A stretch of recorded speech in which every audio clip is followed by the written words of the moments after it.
Hello बच्चों, स्वागत है आप सभी का नवोदय ट्यूशन 2.0 में।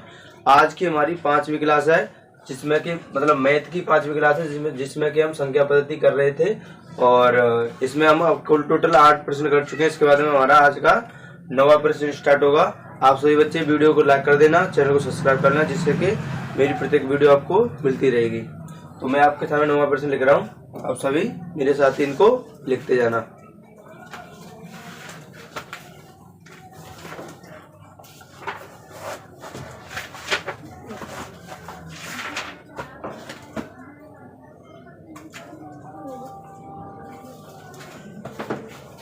नवा प्रश्न है,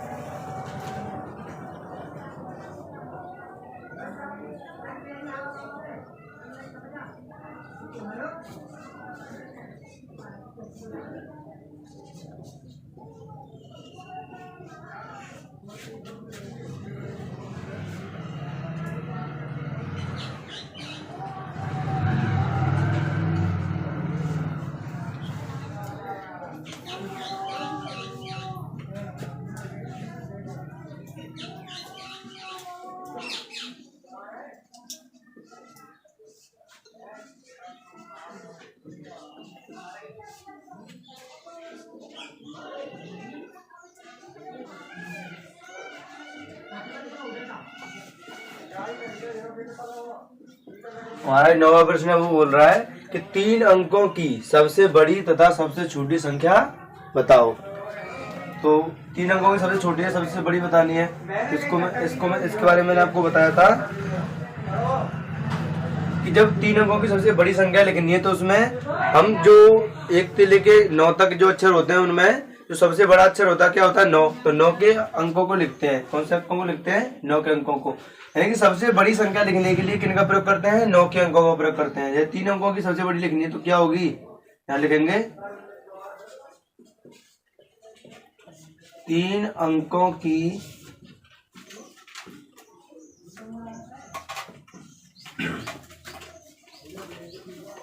सबसे बड़ी संख्या। सबसे बड़ी संख्या लिखने के लिए क्या करते हैं? जो 9 के कितने अंक लेंगे? यहाँ पे 3। तो 3 अंकों की सबसे बड़ी संख्या कौन सी होगी? 999। और इसके बाद हमें मान लो लिखनी है आपको कि 3 अंकों की सबसे छोटी संख्या।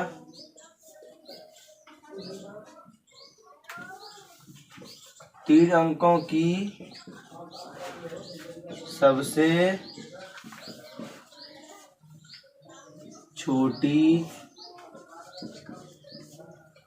संख्या।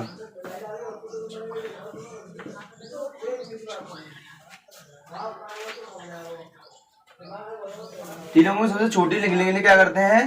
जो पहला अक्षर होता है उसको क्या लेते हैं? 1। उसके बाद में जो पीछे जितने भी अक्षर आएंगे उनको क्या लेते हैं? 0। तो 3 अंकों की सबसे बड़ी के लिए क्या करते हैं? 9 के अंक लेंगे। 9 का अंक लेंगे। जितने भी पूछ रहे हैं, भूल रहे हैं 3 अंकों की बोल रहा है तो 3 9 के अंक लेंगे। 4 बोल रहा है तो 4 9 के अंक लेंगे। और छोटी के लिए क्या करते हैं? पहला अंक 1 का लेते हैं, 1 लेते हैं। उसके बाद में जितने भी अक्षर पीछे बचते हैं, अंक बचते हैं, उनको क्या लेते हैं? 0 लेते हैं। क्या लेते हैं? 0। तो इसका आंसर हो गया ये। इसके बाद में हमारा अगला प्रश्न है 10वां। आप सभी बच्चे इसको अच्छे से लिखो।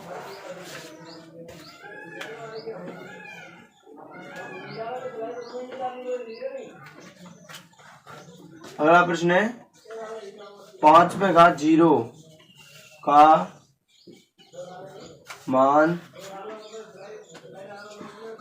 बताओ। इस प्रश्न को करने के लिए आपको मेरी जो चौथी क्लास तीसरी क्लास है वो देखनी पड़ेगी पूरी, जब भी आप इस प्रश्न को कर पाओगे कि 5 पे घात 0 का मान क्या होगा। मैंने अपनी जो तीसरी क्लास थी मैथ की, नंबर सिस्टम की, उसमें पूरा डिटेल में बताया है कि इस मतलब इस पे ऊपर घात 0 होती है तो उसका मान क्या आता है। तो आप सभी बच्चे, जिन बच्चों ने जो मैथ की 4 क्लासें नहीं ली हैं, यानी कि जो संख्या पद्धति की, उनको पहले ध्यान से ले लें। उसके बाद में इन क्वेश्चनों को करें तो उन पे प्रश्न वो आप उन प्रश्नों को अच्छे से फिर कर पाओगे। तो जिसमें हमें बताना है कि 5 पे घात 0 इसका मान हमेशा क्या होगा? इसका मान होता है, यहाँ लिखेंगे 5 पे घात 0 बराबर इसका मान हमेशा क्या होता है? 1। यानी कि अगर कोई भी संख्या हो, यानी कि कोई भी संख्या हो, मैंने आपको नोट लगाया था जिसमें बताया करते a की पावर 0 बराबर 1। यहाँ पे ए क्या था, कोई संख्या थी, यानी कि ए कोई संख्या, यानी कि किसी भी संख्या पर ऊपर अगर घात 0 लग जाए तो उसका मान हमेशा क्या होता है, 1 होता है। क्या होता है, 1। जैसे कि अब मान लो एक एग्जांपल बता देता हूँ एक्स्ट्रा में। मैंने बोल दिया कि 8 पे घात 0 है, इसका मान भी क्या होगा, 1 होगा। क्या होगा, 1। यानी कोई भी संख्या हो उस पे अगर ऊपर घात 0 है तो उसका मान हमेशा क्या होता है, 1 होता है। तो आपसे बच्चे इसको लिखो। इसके बाद में हमारा अगला प्रश्न है 11वां। आप सभी इसको लिखो, फिर मैं आपको उसको बताता हूँ।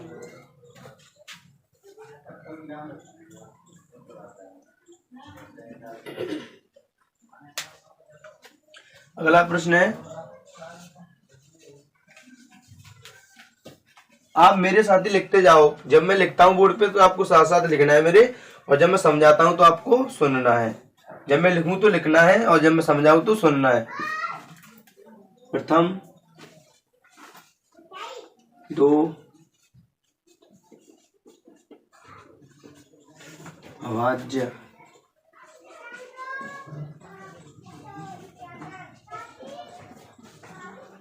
संख्याओं का योग। इसने पूछा है कि प्रथम 2 अभाज्य संख्याओं का योग क्या होगा। तो हमें बतानी है कि प्रथम 2 अभाज्य संख्या कौन सी होंगी पहले, फिर उनका क्या निकालना है, योग। तो यहाँ पे लिखेंगे प्रथम 2 अभाज्य संख्या कौन सी होंगी, यहाँ लिखेंगे प्रथम 2 अभाज्य संख्या बराबर कौन सी होंगी। सबसे पहली अभाज्य संख्या कहां से स्टार्ट होती है, अभाज्य संख्या प्रथम का मतलब है कि जहां से स्टार्टिंग होती है अभाज्य संख्याओं की। तो सबसे पहली अभाज्य संख्या सबसे छोटी कौन सी होती है, 2। 2 के बाद में कौन सी आती है, 3। ठीक है, बस उसने 2 ही पूछा है, 2 के बाद 3 आती है। तो उसके बाद हमें बताना है कि इसका योग क्या होगा। तो नीचे लिखेंगे योग। क्या लिखेंगे, योग। योग बराबर कितना होगा, 2 + 3 बराबर कितना आंसर हो जाएगा इसका, 5। यानी कि प्रथम 2 अभाज्य संख्याओं को लिखना है, उसके बाद में इनका क्या निकालना है, योग। तो योग निकाला, दोनों को जोड़ दिया तो आंसर कितना आया, 5। आप सभी बच्चे इसको लिखो अच्छे से। इसके बाद हमारा अगला प्रश्न है 12वां। आप इसको लिखो जब तक।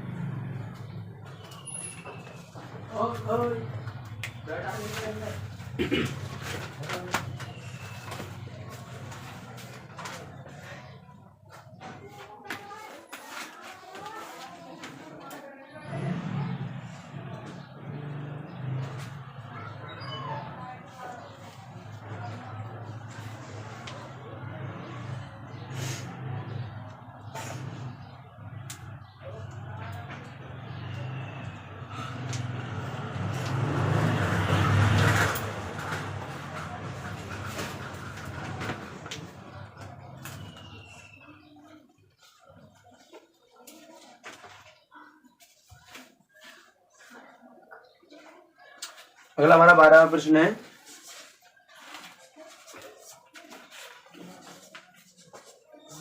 वह अभाज्य संख्या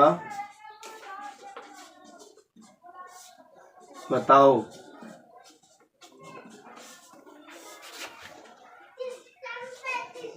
जिसके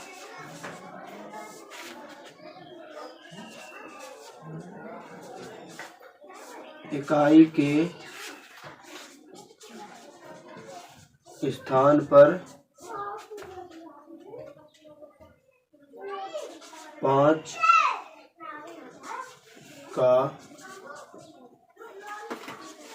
अंक, यानी कि हमारा प्रश्न ये है कि वह अभाज्य संख्या बतानी है जिसके इकाई के स्थान पर, यानी इकाई का मतलब क्या होता है, जो लास्ट में जैसे हम करते हैं यहाँ पे इकाई, दहाई, सैकड़ा, हजार, तो जो लास्ट वाला अंक क्या होता है उसको क्या बोलते हैं, इकाई। यानी जिसके इकाई के स्थान पर कौन सा अंक आना चाहिए, 5 का अंक आना चाहिए। कौन सा आना चाहिए, 5 का। तो मैं ऐसी अभाज्य संख्याएं लिख रहा हूँ। आपको बताना है 3 उसमें गलत होंगे, एक क्या होगा, सही होगा। जैसे ए ऑप्शन है इसमें मान लो 15, बी ऑप्शन है मान लो 25, सी ऑप्शन है मान लो 35 और डी ऑप्शन है 5। यानी कि आपको ये बताना है कि ऐसी अभाज्य संख्या कौन सी है इनमें से जिसके इकाई के स्थान पे 5 आ रहा है और वो संख्या कैसी होनी चाहिए, अभाज्य होनी चाहिए। कैसी होनी चाहिए, अभाज्य। तो पहला ऑप्शन 15 है, 15 पे लास्ट में तो 5 आ रहा है, लेकिन लेकिन ये अभाज्य संख्या नहीं है, क्योंकि इसमें 3 का भी भाग चला जाता है, 5 का भी चला जाता है, तो ये तो है नहीं। इसके बाद में 25, 25 की इकाई के स्थान पे तो 5 आ रहा है, लेकिन ये कई संख्या है, भाज्य संख्या है, ये अभाज्य संख्या नहीं है, क्योंकि इसमें 5 का भाग चला जाता है। इसके बाद में अगला है 35, 35 में इकाई का स्थान तो 5 है, लेकिन 35 में जो संख्या कैसी है, भाज्य संख्या है। ये हमें बतानी कैसी है, अभाज्य संख्या। अभाज्य संख्या की परमिशन क्या होती है, कंडीशन उसमें कि केवल एक और स्वयं का ही भाग जाना चाहिए, लेकिन यहाँ पे तो 7 का भी चला जाएगा और 5 का भी चला जाएगा। तो हमारा ऑप्शन कौन सा बचा, डी। डी ऑप्शन ही इसका क्या होगा, यानी कि अगर आपने देखा कि 3 ऑप्शन आंसर है ही नहीं, तो अगला ऑटोमेटिक क्या होगा, चौथा ही सही होगा। तो इसको एक बार देख और लेते हैं। तो 5 है, 5 की संख्या इकाई के स्थान पर यही, और 5 में किसी का भाग जाता है और किसी का नहीं जाता, केवल स्वयं का और 1 का ही भाग इसमें जाता है। तो इसका आंसर कौन सा होगा, डी, यानी कि 5। आप सभी बच्चों इसको लिखो अच्छे से। इसके बाद मैं अपना अगला प्रश्न बताऊंगा।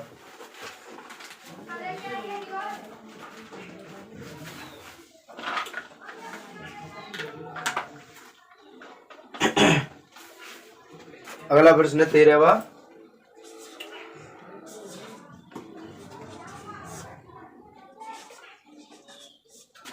वह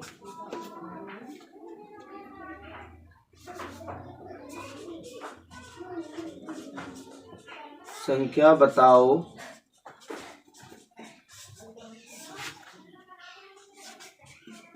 जो सम तथा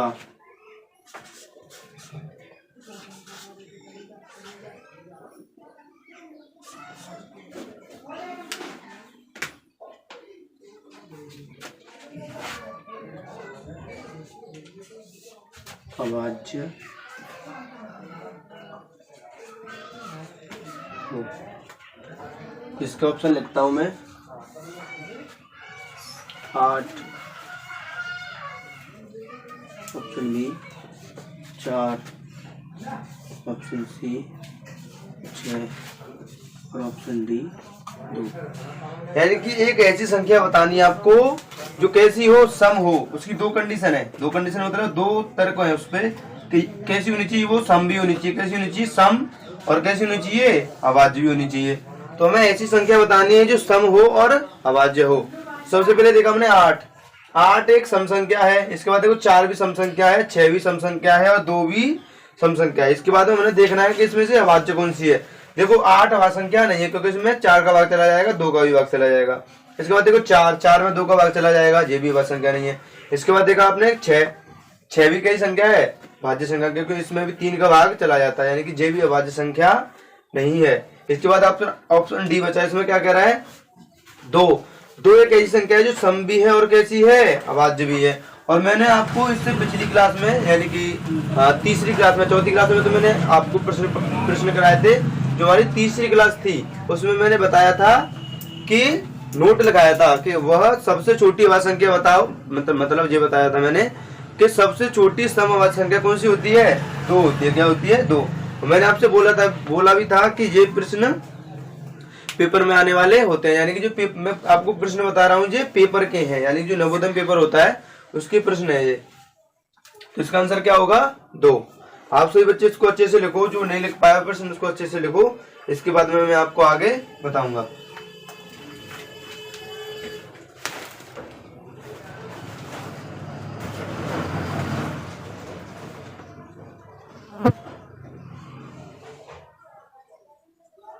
के अंदर ही अंदर करती हो।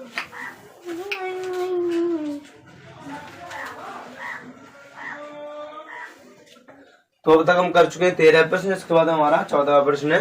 आप सभी मेरे साथ इसको लिखते जाना। अगला प्रश्न है 14 प्रश्न बोल रहा है वो,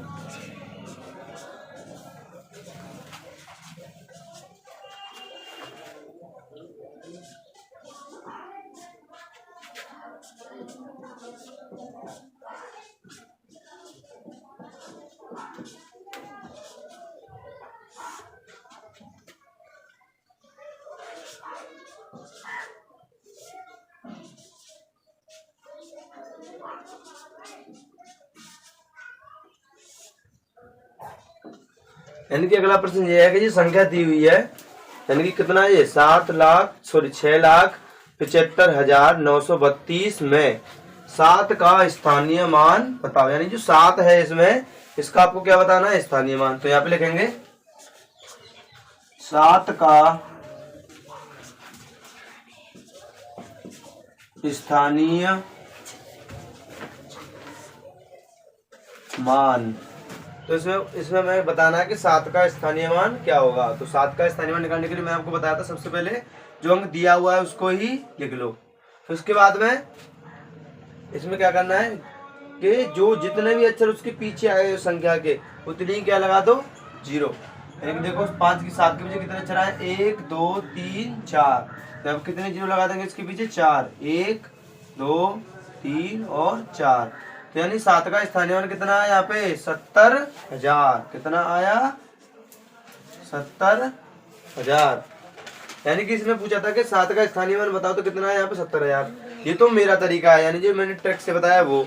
तो इसका मान जो किताबों में दिया है वो तरीका बताऊंगा आपको, तो वो थोड़ा कठिन है इससे। तो वो देखो कैसे निकालना है, जैसे कि यहाँ पे लिखेंगे अथवा। ये दूसरा तरीका क्या है इसका, जैसे 7 का स्थानीय मान निकाला तो क्या लिखेंगे, सबसे पहले तो यहाँ पे लिखेंगे 7 का स्थानीय मान। तो कैसे निकालेंगे, यहाँ पे लिखेंगे 7, उसके बाद देखेंगे इसमें इंटू करना होता है। इसमें देखो जी 7 कहाँ पे आया है, ये देखो इकाई, दहाई, सैकड़ा, हजार, 10,000 कहाँ पे आया है, 10,000। तो यहाँ पे पहले लिखेंगे 10,000। कितना, 10,000। यानी हमने 10,000 लिख लिया। फिर इसका इसमें क्या करना पड़ेगा, इंटू करेंगे तो कितना हो जाएगा यहाँ पे, 70,000। यानी कि इसमें क्या करना पड़ेगा, आपको पहले देखना पड़ेगा कि ये संख्या कौन से स्थान पर आ रही है। तो यहाँ पे ये आ रही थी 10,000 के स्थान पर, तो इसमें 10,000 का क्या कर दिया, इंटू। और मेरा तरीका कैसा है कि जो अक्षर का पूछ रहा है उस अक्षर को लिख के जितने भी अक्षर पीछे दिए हुए हैं उनके उसके पीछे क्या लगा दो, उनकी 0 लगा दो। क्या लगा दो, 0। इसका आंसर ये भी है, मतलब आंसर तो एक ही है, यानी तरीका इसका ये दूसरा है। इसके बाद हमारा अगला प्रश्न है 15वां। 15 प्रश्न को देखते हैं।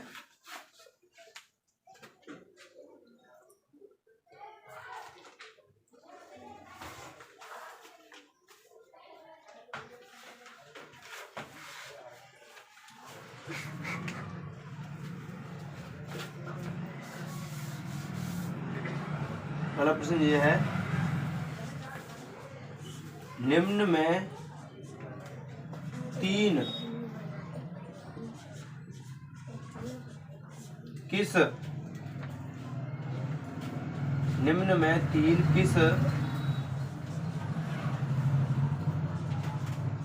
संख्या के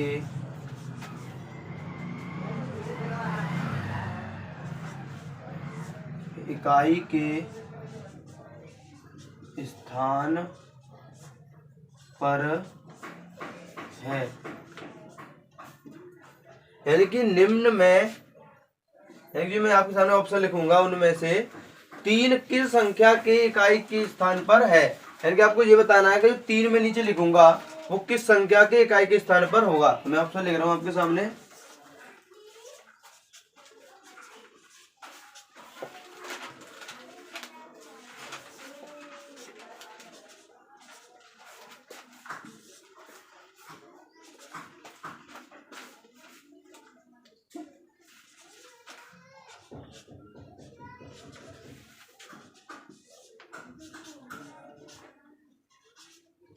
मैंने आपके सामने 4 ऑप्शन लिखे हैं, इनमें से आपको बताना है कि जो 3 है वो इकाई के स्थान पर किस संख्या में आया है। तो इसमें देखो 3 है वो कहाँ पे आया है, इकाई, दहाई, सैकड़ा के स्थान पर। ये तो ऑप्शन होगा नहीं। इसमें देखो कहाँ पे आया है 3, इकाई, दहाई के स्थान पर। इसमें देखो 3 कहाँ पे आया है, इकाई के स्थान पर। तो इसका आंसर कौन सा हो जाएगा, सी। और डी को देख लो, डी में तो 3 है ही नहीं, तो इसका आंसर कौन सा हो जाएगा, सी। यानी कि इसमें आया है इकाई के स्थान पर। यानी 8,713 में 3 कहाँ पे आया है, इकाई के स्थान पर। आप सभी इसको लिखो, इसके बाद मैं आपको अगला प्रश्न बताऊंगा।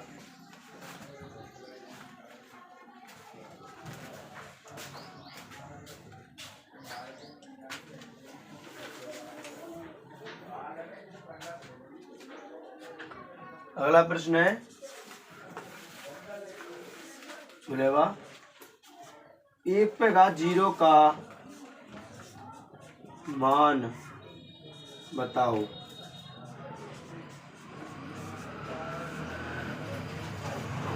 फिर उसके भी मैं आपको ऑप्शन देता हूँ। इसका मान क्या होगा, 0 होगा, बी ऑप्शन, 2 होगा, सी ऑप्शन, 1 होगा और डी ऑप्शन 11 होगा। यानी कि मैंने आपके सामने ऑप्शन लिखे हैं 4। आपको बताना है कि अगर 1 पे घात 0 होगा तो उसका मान क्या होगा, आपको ये बताना है। तो 1 पे घात 0 का मान मैंने आपको बताया था कि किसी भी संख्या पर अगर ऊपर घात क्या लग जाए, 0, यानी कि यहाँ पे लिख लो ये ए पे पावर 0 बराबर हमेशा 1 आएगा। क्या आएगा, 1। ए यहाँ पे क्या है, ए कोई संख्या है, यानी कोई भी संख्या हो, 1 2 3 5 10,000 20,000, कोई भी संख्या हो, अगर उस पे घात हम ऊपर क्या लगा देंगे, 0, तो उसका मान हमेशा क्या आएगा, 1। तो इसका आंसर क्या होगा, ये 0 होगा नहीं, 2 भी नहीं होगा, 11 भी नहीं होगा। क्या होगा इसका आंसर, सी, यानी कि 1। क्या होगा इसका आंसर, 1। इसके बाद में हमारा अगला प्रश्न है 17वां प्रश्न।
हमारा अगला प्रश्न है कि निम्न में से कौन सी अभाज्य संख्या है।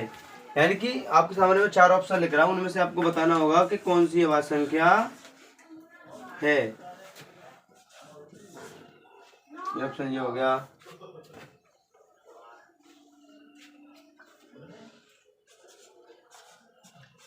बी ऑप्शन, सी ऑप्शन,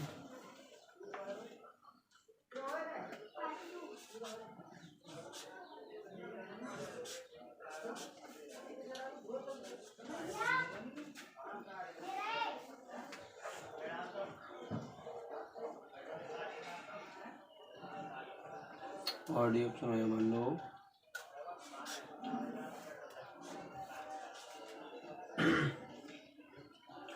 तो आपको बताना है इनमें से कि 4 ऑप्शन दिए हुए हैं आपके सामने, इनमें से आपको बताना है कि अभाज्य संख्या कौन सी होगी। अगर आप इसको अभाज्य संख्याओं को निकालोगे, जैसे कि मैंने आपको बताया था 2 3 5 7 11 13 17 19 23 29 ऐसे करके निकालोगे तो बहुत टाइम लग जाएगा। तो इसकी एक ट्रिक होती है। क्या होती है उसकी एक ट्रिक होती है, मान लो प्रत्येक संख्या को हमें अलग अलग चेक करना पड़ेगा। पहली बात तो ये जब भी पता पड़ेगा कि इसमें से कौन सी अभाज्य संख्या है। और अभाज्य संख्या की कंडीशन क्या होती है कि ऐसी संख्या जिसमें केवल स्वयं का और एक का ही भाग जाना चाहिए, वही अभाज्य संख्या होती है। तो इसमें देखेंगे, सबसे पहले ए ऑप्शन को चेक करेंगे। किसको चेक करेंगे, ए को। ए ऑप्शन को चेक करने के लिए हमें क्या करना पड़ेगा, जैसे मान लो हम ए ऑप्शन को चेक कर रहे हैं, किसको कर रहे हैं चेक, ए ऑप्शन को। तो ये देखो, ये संख्या है किसके वर्ग के पास है, यानी कि ये संख्या दी हुई है हमें किसके वर्ग के पास है। तो जो किस वर्ग के पास होगी, इससे जो ऊपर वाला वर्ग होगा उसी को लेंगे। तो ये देखो 161 किसके वर्ग के पास है, तो आप वर्ग आपको याद होनी चाहिए पहली बात, क्योंकि आपको वर्ग ज्यादा नहीं तो कम से कम 30 से लेकर 35 तक अच्छे से याद होने चाहिए। और मैं जिन बच्चों को ये ऑफलाइन ट्यूशन पढ़ाता हूँ, जो बैठे हुए मेरे सामने अभी, इनको लगभग 40 के करीब वर्ग याद है और 20 तक क्या याद है, क्यूब।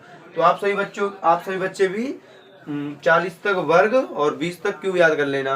और मैं आपको एक किसी ना किसी क्लास में लिखा दूंगा जिससे कि आप उनको याद कर लेना। तो आपको देखना है कि ये किसके वर्ग के पास है। तो आपको मैं बताऊं, जैसे मान लो 10 का वर्ग क्या होता है, 100 होता है। 10 का वर्ग कितना होता है, 100।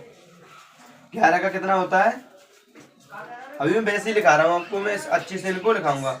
11 का होता है 121। इसके बाद में 12, 12 का होता है 144, क्या होता है 144। इसके बाद देखा हमने 13, 13 का वर्ग क्या होता है 169 होता है, कितना होता है 169। और ये कितनी है 161, यानी कि 161 है जी, और 100 कितना है जी 69। तो यहाँ पे लिखेंगे हम 13 का वर्ग, कितने का 13 का वर्ग, ये लिखना है बस, इससे बस केवल आपको देखना है कितना हो गया 169, यानी कि आपको जो देखना है 13 लिखा आपने। अब जितने भी 13 से छोटी आवाज संख्या है, किससे छोटी 13 से छोटी आवाज संख्या है, उन्हीं संख्याओं का भाग इसमें देके देखना है। अगर उन संख्याओं का इसमें भाग चला जाए तो ये संख्या कैसी हो जाएगी भाज्य, यानी कि अभाज्य नहीं होगी, कैसी हो जाएगी भाज्य। अगर उन संख्याओं का भाग इसमें नहीं जाए तो ये संख्या कैसी हो जाएगी अभाज्य। तो 13 से छोटी आपको अभाज्य संख्या लिखनी है, क्या लिखनी है 13 से छोटी अभाज्य संख्या। तो कौन सी होंगी, सबसे पहले लिखते हैं 2, 2 से छोटी 3, 3 के बाद आता है 5, फिर क्या आता है 7, 7 के बाद आता है 11, अब 11 के बाद आता है 13, 13 को लिखेंगे नहीं क्योंकि 13 से छोटी है। तो आपको ये देखना है कि जो हमने वर्ग निकाला है उससे छोटी जितनी अभाज्य संख्या होती है उनको लिखना है, और उनसे इसमें क्या करके देखना है भाग करके देखना है। अगर भाग चला जाए तो कई संख्या होगी वो अभाज्य संख्या नहीं होगी, और भाग नहीं जाएगा तो कई संख्या हो जाएगी अभाज्य संख्या। हमें अभाज्य संख्या इसमें देखनी है। तो सबसे पहले इसमें देंगे 2 का भाग, 2 से भाग इसमें जाएगा नहीं क्योंकि लास्ट में क्या आ रहा है 1, ठीक है। और देख के भी देख लो कितना आ जाएगा, पहले 2 का भाग है इसमें देंगे संख्या में 161 पे कितने का भाग देंगे 2 का, मान लो 2 का भाग देंगे, 2 से 16 कट जाएगा लेकिन 1 में भाग नहीं जाएगा तो 2 से नहीं कटेगी। इसके बाद देखेंगे 3 से, 3 से देखो 3 से इसमें चला जाएगा 15 तक, 3 पंजे 15, कितना बचा 1, 11 के आगे लग जाए, 1 के आगे लग जाएगा तो कितना हो जाएगा 11, यानी कि इसमें भी इसका भाग नहीं जा रहा तो ये भी इससे भी नहीं कटेगा। इसके बाद देखो 5, 5 का तो इसमें जाएगा नहीं क्योंकि 5 की कंडीशन होती है कि जो लास्ट वाला अंक होता है वो या तो 0 होना चाहिए या क्या होना चाहिए 5 होना चाहिए, तो ये तो है ही नहीं तो 5 का भी भाग नहीं जाएगा। इसके बाद देखो इसमें किसका देखेंगे 7 का, यानी 7 दूनी 14, कितने बार 2 बार गया पूरा, बचा कितना 2, तो कितना हो गया 7 या 21, यानी 7 से भाग जा रहा है, किससे भाग जा रहा है इसमें 7 से जा रहा है, तो ये संख्या अभाज्य नहीं है, तो ये ऑप्शन तो होगा नहीं। इसके बाद में हम अपना अगला प्रश्न अगर आप ऑप्शन चेक करेंगे, यानी कि इसमें 7 से पूरा भाग चला गया, यानी 7 से कट गई संख्या। इसके बाद हमारा बी ऑप्शन है 373, इसको देखना है किस वर्ग के पास है। तो आपको वर्ग याद होना चाहिए, आपको पता है कि 20 का वर्ग कितना होता है 400, कितना होता है 20 का वर्ग 400, उससे छोटी है। इसके बाद देखो कि जो 19 होता है, 19 का वर्ग कितना होता है, यानी कि 19 का वर्ग होता है 361, कितना होता है 361, और 20 का होता है 400, कितना होता है 20 का 400 होता है। तो आपको मैंने बोला था कि जो संख्या होती है दी हुई होती है उससे आगे वाला वर्ग लेना होता है। तो 19 का तो 361 होता है, ये तो छोटा है इससे 373 से, तो आपको लेंगे 20 का वर्ग, कितने का वर्ग 20 का वर्ग कितना आया 400, यानी इससे बड़ा हो गया, सही है। तो आपको जो 20 से छोटी अभाज्य संख्या होंगी, यानी 20 से छोटी जितनी भी अभाज्य संख्या होंगी केवल उनसे ही भाग देना होगा। यानी अगर वैसे आप नॉर्मल इसमें भाग दोगे तो आप जितनी भी अभाज्य संख्या आपको याद होंगे उन सभी से देते जाओगे तो बहुत टाइम लग जाएगा। इसलिए ये ट्रिक होती है कि जो वर्ग से इसके वर्ग से जो छोटी वाली संख्या होती है उन्हीं से भाग देते हैं केवल, क्योंकि 4-5 संख्याओं से भाग देना होता है और आराम से बुद्धि हो जाता है। इस सबसे छोटी कोई संख्या होती है 2, 2 के बाद 3, 3 के बाद 5, 5 के बाद 7, इसके बाद आएगा 11, 13, 17 और 19, यानी कि इन संख्याओं से क्या देके देखना है भाग, और इनसे भाग चला जाए तो ये संख्या कैसी हो जाएगी अभाज्य नहीं होगी, ये कैसी हो जाएगी भाज्य, और नहीं जाएगा तो कई संख्या हो जाएगी अभाज्य। तो सबसे पहले भाग दे के देखते हैं। इसमें देखो 2 का भाग तो इसमें जाएगा नहीं क्योंकि इस संख्या में देखो यहाँ पे मैं लिखता हूँ 2 का तो भाग इसमें जाएगा नहीं क्योंकि लास्ट वाला अंक 2 से नहीं कटेगा। इसके बाद देखेंगे 3 से देखो 3 से 3 कट जाएगा और 7 कट जाएगा, कितने बार 2 बार कट जाएगा, 1 बचेगा, कितना हो जाएगा 13, और 13 में किसका भाग 3 का भाग नहीं जाएगा तो ये 3 से भी नहीं कट रही है, नहीं चल रहा है अभी। इसके बाद देखेंगे 5 का तो इसमें जाएगा नहीं क्योंकि लास्ट में कितना नहीं है 0 नहीं है और 5 नहीं है तो 5 से भी नहीं कटेगा। इसके बाद देखेंगे इसमें 7 का भाग देखेंगे, कितने का 7 का, 7 से देखते हैं कट जाए तो शायद 7 का बड़ा 5 बार पढ़ते हैं तो कितना आता है 7 पत 35, और कितना बचेगा 2, कितना हो जाएगा ये 23। ये 7 का भाग 23 में भी नहीं जाएगा तो इससे भी नहीं कटेगा। इसके बाद देखेंगे इसमें क्या है 11, 11 3 33, कितना बचा 4, कितना बचा 4, तो 43 हो गया। और 43 में भी 11 का भाग नहीं जाएगा। इसके बाद देखेंगे 13,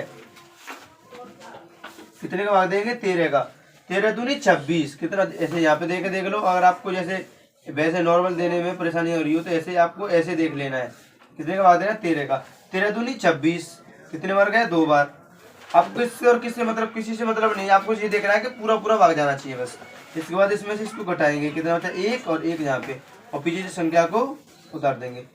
अब 13 का भाग जी बताओ, 13 के पहाड़े में 113 आती है, नहीं आती है, तो 13 से भी नहीं कटी ये संख्या, यानी कि ना तो 2 से कटी, ना 3 से, ना 5 से, ना 7 से, ना 11 से, ना 13 से, यानी इन संख्याओं से नहीं कटी है।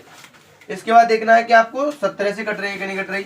यहाँ पे देख लेते 17 से भाग देंगे 373 में, कितने का भाग देंगे 17 का, यानी कि अब 2 संख्या बची केवल 17 और 19। अगर इन संख्याओं से इसमें भाग नहीं गया तो इस हमारा आंसर क्या हो जाएगा, यही हो जाएगा।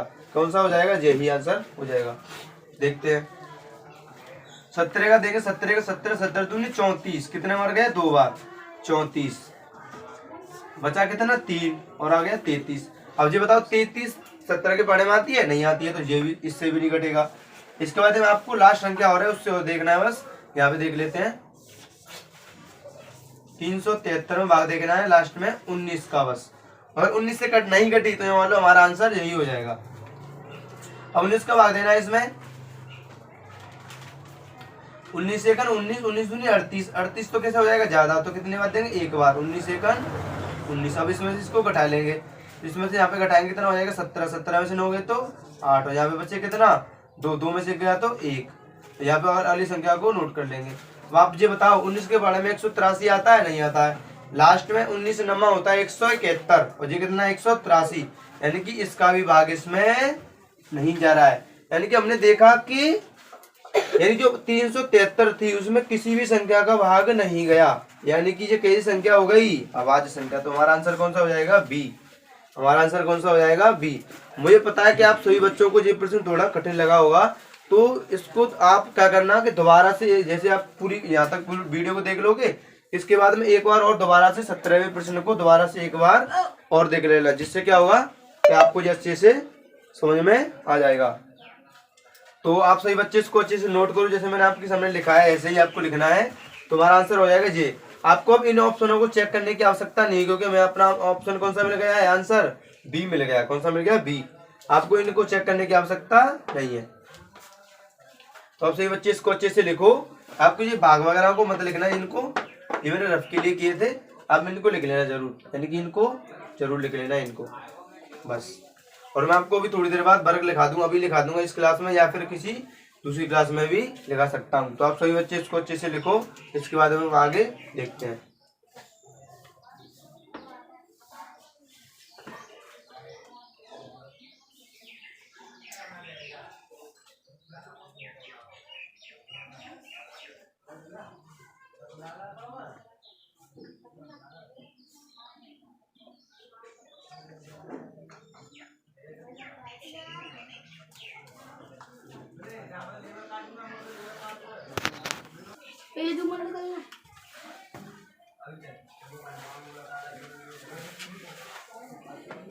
तो आप सभी बच्चे 17 प्रश्नों को लिख चुके होंगे। 17 प्रश्न, यानी जो 17 प्रश्न था वो कैसा था, थोड़ा सा कठिन।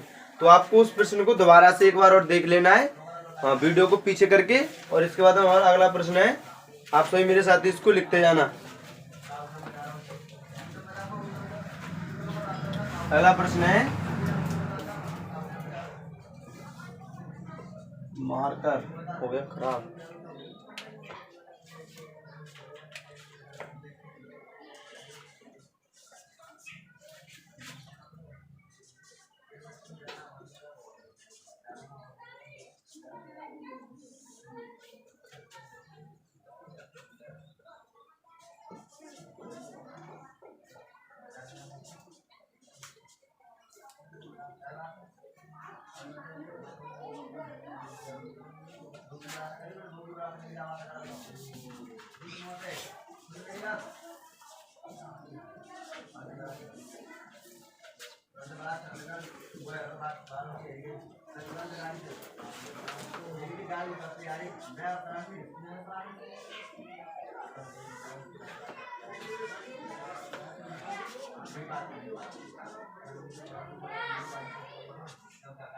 मैं बताना है कि दो लगातार विषम संख्याओं का अंतर क्या होगा। यानी कि ये बताना है कि दो लगातार विषम संख्याएं होनी चाहिए, यानी दो होनी चाहिए। कैसी होनी चाहिए? लगातार। और कैसी होनी चाहिए? वो विषम। ऐसे में दो विषम संख्या लिखनी है, कोई सी भी लिख सकते हैं, यानी कि विषम होनी चाहिए और लगातार होनी चाहिए। और उनका क्या बताना है? अंतर। वो अंतर हमेशा हमेशा क्या होता है? सेम होगा उन सभी का।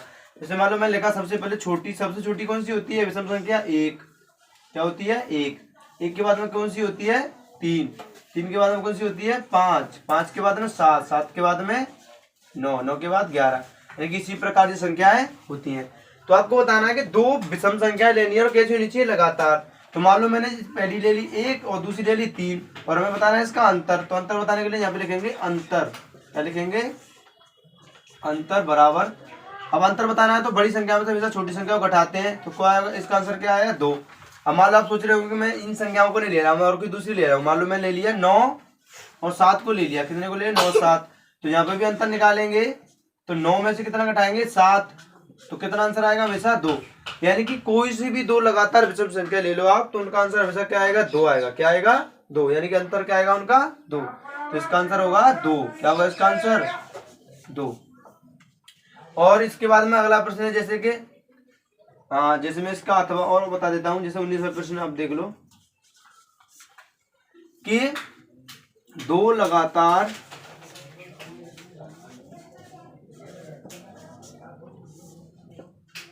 सम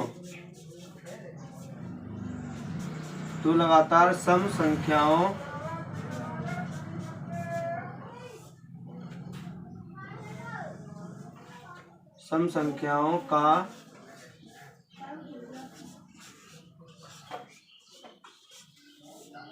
अंतर। यानी कि पहला प्रश्न था कि दो लगातार विषम संख्याओं का अंतर। अगला प्रश्न है दो लगातार सम संख्याओं का अंतर क्या होगा। तो इसको जैसे कैसे निकालेंगे? तो सम संख्या लिखनी पहले। सबसे छोटी सम संख्या होती है 2, 2 के बाद 4, 4 के बाद 6, 6 के बाद 8, 8 के बाद 10, 10 के बाद 12, इसके बाद डॉट डॉट डॉट आगे संख्याएं ये होती हैं इसी प्रकार। तो जैसे आपको निकालना है अंतर। क्या निकालना है? अंतर। तो दो लगातार का निकालना है। किसका निकालना है? दो लगातार होनी चाहिए। वो कैसी होनी चाहिए? दो लगातार। लगातार का मतलब 2 आ रहा तो 2 के बाद 4 आना चाहिए, 6 नहीं आना चाहिए। क्या आना चाहिए? 4। जैसे मैं निकालूंगा 4 - 2, तो इसका आंसर क्या आएगा? 2। मान लो मैं और दूसरी और कोई संख्या का निकाल रहा हूँ। जैसे मैंने आप बोल रहे होंगे इनका नहीं निकालना है, मैं और किसी का निकालना है। मैं निकाल जैसे मैं निकाल रहा हूँ लास्ट वाली दोनों का, इनका 12 - 10, इसका भी आंसर कितना आएगा? 2। यानी कि दो लगातार सम हो या दो लगातार विषम हो, यानी उन सभी का अगर अंतर निकालेंगे हम लगातार संख्याओं का, तो कितना आएगा? हमेशा 2 आएगा। क्या आएगा? 2। इसका भी आंसर कितना आएगा? 2। यहाँ पे मैं आपको एक नोट लिखा रहा हूँ, आपको उसको लिख लेना। मेरे साथ ही बहुत काम का है, यानी इसी से जुड़ा हुआ है ये। तो आप इसको लिखो, दो लगातार सम तथा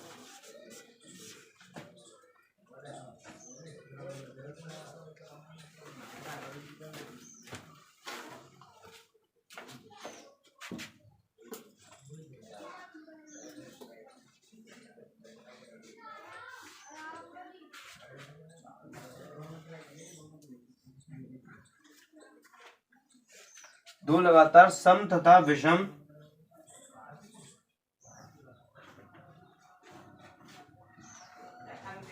मार्कर की इंक थोड़ी खत्म हो गई है। दो लगातार सम तथा विषम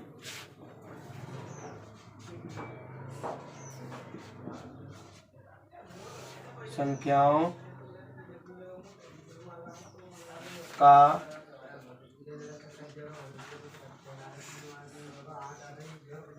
अंतर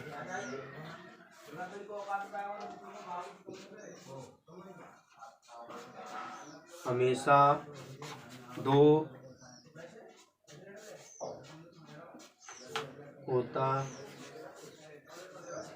है। यानी कि हमारा नोट ये है कि दो लगातार सम तथा विषम, यानी सम हो चाहे विषम हो, विषम संख्याओं का अंतर हमेशा 2 होता है। कितना होता है? हमेशा 2 होता है। यानी कि 2 लगातार सम हो या 2 लगातार विषम हो, अगर हम उन संख्याओं का क्या निकालेंगे, अंतर निकालेंगे, तो वो हमेशा क्या आएगा, 2 आएगा। तो प्रश्न जैसे आपके सामने ये बना है तो आपको इसको सॉल्व करने की आवश्यकता नहीं है, आपको सीधा आंसर उसका दे सकते हो, कितना आएगा 2। जैसे प्रश्न पूछा उसने 2 लगातार विषम संख्याओं का अंतर क्या होगा, तो आप हमेशा आंसर उसका दोगे, क्या होगा, 2 होगा। या पूछ ले 2 लगातार विषम संख्याओं का अंतर क्या होगा, तो वो भी क्या होगा, 2 ही होगा। तो आप सभी चीज को लिखो, इसके बाद मैं अपना अगला प्रश्न बताता हूँ, 20वां प्रश्न।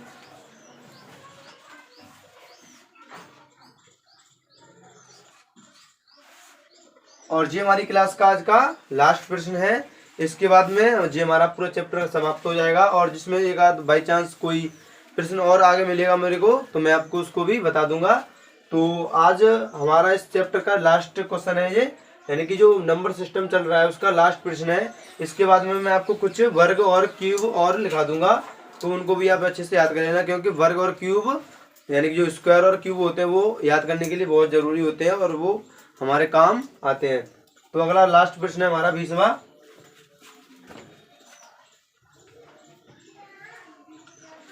अगला प्रश्न ये है कि संख्या दी हुई है कुछ, रुको भी।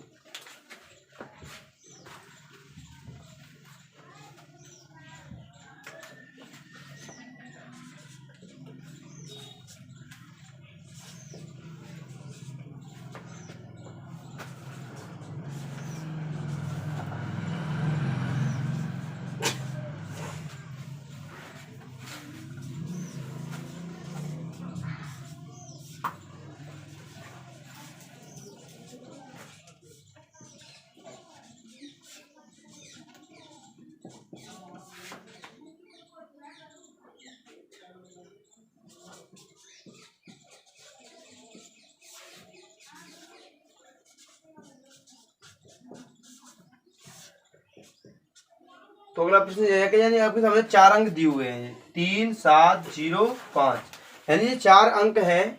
आपको इन अंकों से बनी सबसे छोटी और सबसे बड़ी संख्या बतानी है। यानी कि इसी प्रकार के प्रश्न बनेंगे इसमें कि जैसे मान लो ये अंक 4 दे दिए, 5 अंक दे देगा, और भी अलग अलग अंक दे देगा, 3 अंक दे दे, तो आपको उनसे बनी यानी सबसे बड़ी यानी सबसे छोटी और सबसे बड़ी संख्या पूछेगा वो। आपको प्रश्न में तो केवल यही पूछेगा, एक ही पूछेगा ज्यादातर है, ये पूछा जाए तो सबसे छोटी बताओ या सबसे बड़ी बताओ। तो मैं आपको दोनों को बता दे रहा हूँ इसी प्रश्न में, तो आपका दोनों प्रश्न वो क्लियर हो जाएंगे अच्छे से। तो आपको इस प्रश्न को करने के लिए क्या करना है, सबसे पहले आप लिखेंगे सबसे बड़ी संख्या। क्या लिखेंगे, सबसे बड़ी संख्या। सबसे बड़ी संख्या, सबसे बड़ी संख्या निकालने के लिए आप क्या करेंगे कि इन संख्याओं को किस क्रम में लिख देंगे, अवरोही क्रम में लिख देंगे। किस क्रम में, अवरोही क्रम में। यानी कि अगर सबसे कोई अंक दिए हुए हैं, अगर उनको हमें सबसे बड़ी संख्या निकालनी है, कौन सी संख्या निकालनी है, सबसे बड़ी संख्या निकालनी है, तो उसको यानी जो अंक दिए हुए होते हैं उनको क्या लिख देते हैं, अवरोही क्रम में लिख देते हैं। किस क्रम में लिख देते हैं, अवरोही। अवरोही का मतलब होता है डिसेंडिंग ऑर्डर। क्या होता है, डिसेंडिंग ऑर्डर, यानी कि घटता हुआ क्रम। घटता हुआ क्रम का मतलब ये होता है सबसे पहले सबसे बड़ी को लिखते हैं, फिर उससे छोटी, फिर उससे छोटी, फिर उससे छोटी संख्या को लिखते हैं। तो अवरोही क्रम में लिखने के लिए सबसे पहले क्या लिखेंगे, इसमें 7। 7 से छोटी कौन सी दी हुई इसमें, 5, और 5 से छोटी कौन सी है, 3, और 3 से छोटी क्या है, 0। तो यानी कि इसने पूछा था कि सबसे बड़ी संख्या क्या होगी, तो सबसे बड़ी संख्या होगी कौन सी, 7530। यानी कि सबसे बड़ी संख्या कौन सी होगी, 7530। और ये कौन सा क्रम में, और ये हमने कौन से क्रम में लिखी है, ये यहाँ पीछे कोष्टक में लिख देना, अवरोही क्रम। कौन सा क्रम है ये, अवरोही क्रम। इसके बाद में लिखेंगे आप नीचे, ये दूसरा प्रश्न पूछा है इसमें, सबसे छोटी संख्या। सबसे छोटी संख्या आपको बताना है कि सबसे छोटी संख्या क्या होगी। सबसे छोटी संख्या सबसे छोटी संख्या को लिखने के लिए हम कौन सा क्रम लगाते हैं? आरोही क्रम। कौन सा क्रम? आरोही क्रम। आरोही क्रम का मतलब होता है बढ़ता हुआ क्रम। कौन सा क्रम का प्रयोग करते हैं? बढ़ता हुआ क्रम। तो बढ़ते हुए क्रम में लिखने के लिए आप क्या करोगे? सबसे पहले आप 0 लिखोगे, 0 के बाद लिखोगे 3, 3 के बाद लिखोगे 5, ऐसा नहीं, सबसे पहले लिखोगे आप 0, 0 के बाद 3, 3 के बाद 5, 5 के बाद 7। आपने ऐसे तो इसको लिख दिया, लेकिन उसने पूछा था कि ये चारों अंक इसमें प्रयोग होने चाहिए। और आप ये बताओ, अगर आप 0 को सबसे पहले ले लोगे, कहाँ पे ले लोगे? सबसे पहले, तो 0 का तो सबसे पहले कोई महत्व ही नहीं होता है, तो ये संख्या कितने अंकों की रह जाएगी? 3 अंकों की रह जाएगी। लेकिन इस संख्या में कितने अंक है टोटल? ये 4। तो इस संख्या कितने अंकों की रह गई? 3। तो ये तो इसका आंसर होगा नहीं। तो इस प्रकार ऐसे अगर बाई चांस प्रश्न में बीच में 0 आ जाए, क्या आ जाए? 0, तो 0 अगर बीच में आ जाए तो इस क्रम को क्या करते हैं? अब लिखते हो तो कौन से क्रम में ही है? आरोही क्रम में ही लिखते हैं इसको, छोटी संख्या निकालने के लिए। लेकिन अगर 0 आगे आ जाए तो क्या करते हैं? 0 का जो पीछे अंक होता है, क्या होता है? 0 के जो पीछे अंक होता है, 0 के जो बाद में अंक आता है, उसको क्या कर देते हैं? इससे उल्टा कर देते हैं। क्या कर देते हैं? उससे बदल देते हैं। तो बदलेंगे कैसे? जैसे यहाँ पे देख लो, ये तो क्या होगा? गलत होगा। तो सही क्या होगा? सबसे पहले जो 0 के पीछे आ रहा है इसको क्या लिख देंगे? सबसे आगे, और दूसरे नंबर पे इससे 0 को लिख देंगे। यानी कि इन दोनों को क्या कर देंगे? पलट देंगे, यानी कि बदल देंगे एक दूसरे से। इसके बाद में क्या है? 5, इसके बाद में क्या है? 7। यानी कि जो सबसे छोटी संख्या होगी वो क्या होगी? यानी 3057। अगर आप इसको 0 को आगे लेते तो ये 3 अंक की रह जाती, केवल हमें लिखनी थी 4 अंक की, यानी 4 अंक प्रयोग होने चाहिए। उसमें उसने बोला था कि 4 अंक प्रयोग होने चाहिए। तो इसमें हमारी सबसे छोटी संख्या क्या होगी? ये होगी, यानी 3057। तो इसका आंसर हो जाएगा 3057। आप इसको इसी प्रकार लिख लेना, यानी कि ये वाला ऑप्शन नहीं होगा, क्योंकि ये 3 अंक की रह जाएगी, इसलिए ये नहीं होगा। तो इसका आंसर हो जाएगा ये। और आज हमारा चैप्टर पूरा समाप्त हो चुका है। इसके बाद में जो हम अपना कोई दूसरा सब्जेक्ट लेके आएंगे, या इसी सब्जेक्ट का कोई अगली क्लास लेके आएंगे, अगला चैप्टर लेके आएंगे। तो आप सभी बच्चे इसको अच्छे से लिख लेना पूरे को, जिससे क्या होगा कि आप अच्छे से इसको सीख जाओगे। और इसके नोट्स जरूर बना लेना, जिससे क्या होगा कि आप रिवीजन करने के लिए आपको बहुत हुए काम आएंगे। तो और आपको बता दूं कि आपके जो भी भाई बंधु हों उनको भी जरूर बता देना कि मैं YouTube पर बिल्कुल नवोदय की तैयारी और कक्षा 3 से लेके 8 तक के बच्चों को बिल्कुल फ्री YouTube पर पढ़ाता हूं। तो आप सभी वीडियो को शेयर कर देना, लाइक कर देना, और वीडियो को लाइक कर देना, और चैनल को सब्सक्राइब कर लेना, और बेल आइकन को जरूर दबा देना, जिससे क्या होगा कि मेरी प्रत्येक वीडियो आपको समय समय पर मिलती रहेगी। और मैं आपसे बोल रहा था कि मैं आपको कुछ वर्ग लिखाऊंगा, तो वर्ग इसलिए लिखा रहा हूँ क्योंकि जो मार्कर है वो अच्छे से नहीं चल रहा है, इसलिए वर्ग में आपको किसी दूसरी क्लास में दिखा दूंगा। तो अब सभी बच्चे इसको अच्छे से लिख लो।